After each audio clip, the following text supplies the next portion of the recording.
तो देखिए आप दिखा रहे हैं शूटिंग कितना अच्छा मस्त शूट हो रहा है। टुनटुन लाल यादव का बहुत अच्छे साउंड है। आप लोग ज़्यादा से ज़्यादा वीडियो पूरा अंत तक देखिए। देखिए जो शूटिंग ऐसे ही शूटिंग होता है लाइव। एक कैमरा है, इधर 2 कैमरा है ट्राइपॉड पे और ट्रॉली पे। देखिए ज़बरदस्त शूट हो रहा है वीडियो शूटिंग।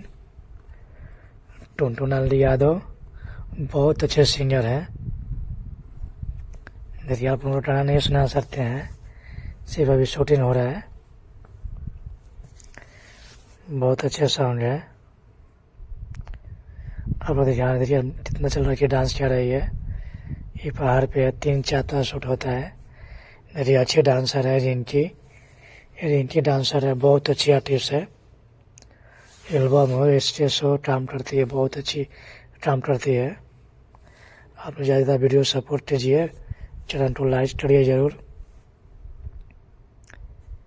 सब्सक्राइबर नहीं तो जरूर सब्सक्राइबर कर लीजिए, नए नए वीडियो आप लोग का मिलता रहेगा। और पूरा वीडियो दिखा रहा हूँ टुनटुन लाल यादव का। देखिए पूरे वीडियो बहुत मज़ा आएगा।